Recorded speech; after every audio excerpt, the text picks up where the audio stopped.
पीने का? हाँ, बहुत अच्छा सवाल है इनका, बहुत बढ़िया सवाल है। इस सवाल को मैं थोड़ा और अच्छे से कहता हूँ, इन्होंने नहीं कह पाया, मैं कहता हूँ। इनका ये कहना है, और इस देश में कुछ लोगों का ये कहना है, विशेष रूप से मेनका गांधी जैसे लोगों का ये कहना है कि दूध तो जानवरों के बच्चों के लिए है। जैसे माँ का दूध अपने बच्चे के लिए है, वैसे ही जानवरों का दूध अपने बच्चे के लिए है, ये उनका कहना है। मैंने इसमें थोड़ा काम किया, थोड़ा जानने की कोशिश की कि हमारे देश में गाय होती है, बैल होती है, भैंस होती है, तो हमारे देश में ऐसी भी गाय हैं जो 60 लीटर, 70 लीटर, 80 लीटर दूध देती हैं।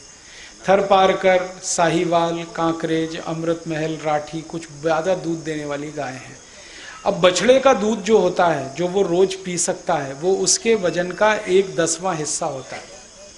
ये विज्ञान का नियम बता रहा हूँ आपको। कोई भी बछड़ा या बछड़ी, उसका जो कुल वजन है उसका 1/10 हिस्सा ही वो दूध पी सकता है।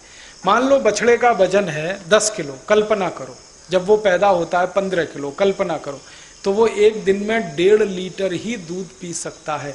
ज़्यादा पिलाओगे दस्त हो जाएंगे, उसको टट्टियाँ हो जाएंगे। अब सुनो, अब वो 1.5-2 लीटर तो पी सकता है, अब उसकी माँ को दूध उतरता है 15 लीटर, तो आप क्या करेंगे?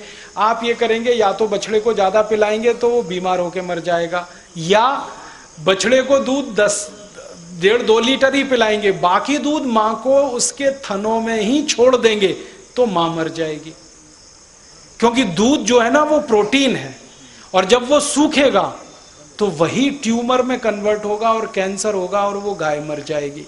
आपको मालूम है, जिस गाय का दूध नहीं निकाल पाते उसको इतनी वेदना होती है, इतनी पीड़ा होती है, चिल्लाना शुरू कर देती है वो।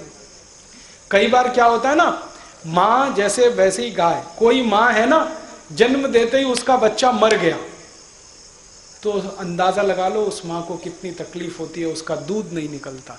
वैसे ही गाय का बच्चा मर गया, अब दूध तो बच्चे के लिए है, वो तो मर गया, आप तो निकालोगे नहीं, क्योंकि आप नैतिक मानते हो, अनैतिक मानते हो, तो मर जाएगी।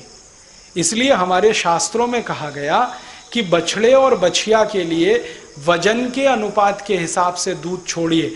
तो हमारे किसान अक्सर ये करते रहे कि 1 थन का दूध बछड़े और बछड़ी के लिए, 3 थन का दूध अपने लिए। तो ये बैलेंस की व्यवस्था है, पूरा दूध निकलता भी रहे, माँ भी जिंदा रहे, बछड़े भी जिंदा रहे, बछिया भी जिंदा रहे।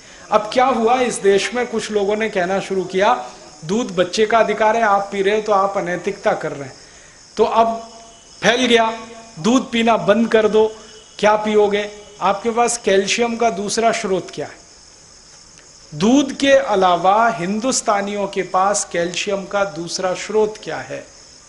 दूध है, दही है, मक्खन है, मट्ठा है, घी है, ये कैल्शियम का सबसे बड़ा भंडार है। इसके अलावा है क्या आपके पास?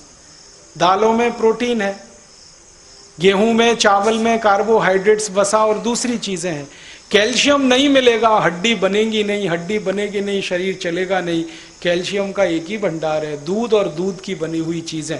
इसलिए भारतीय भोजन व्यवस्था में दूध सबसे महत्वपूर्ण स्थान पर है, और बच्चों के लिए तो सबसे बड़ा भोजन यही है, क्योंकि बढ़ते हुए बच्चे को कैल्शियम सबसे ज़्यादा चाहिए। अमेरिका और यूरोप में दूध की ज़रूरत नहीं है। क्यों? क्योंकि उनके कैल्शियम की पूर्ति के लिए उनके पास दूसरी कई चीज़ें हैं। वो बीफ ईटर है, मांस खाते हैं, गाय का मांस खाते हैं। गाय के दूध में कैल्शियम है, गाय के शरीर में कैल्शियम है, उसके मांस में बहुत कैल्शियम है, तो गाय का मांस खा के कैल्शियम की पूर्ति कर लेते हैं। सुअर का मांस खा के और ज़्यादा कैल्शियम की पूर्ति हो जाती है। पोर्क ईटर हैं, बीफ ईटर हैं, मटन खाते हैं, ये सब खाते हैं, वो पूर्ति कर लेते हैं। हम शाकाहारी हैं, हमारे पास तो एक ही चीज़ है दूध, और दूसरी कोई चीज़ नहीं है। इसलिए भारतीय व्यवस्था में तो दूध की सबसे बड़ी ज़रूरत है। आप नहीं पिएंगे, जानवर मर जाएंगे, दूध नहीं निकालेंगे तो उनका। इसलिए दूध तो निकाल। भैंस में भी सामान्य रूप से 10-12 लीटर दूध होता है। एक दिन में उसके बछड़े को 1.5-2 लीटर की ही ज़रूरत है, इससे ज़्यादा ज़रूरत है नहीं। बाकी तो निकाल के आपके लिए ही है।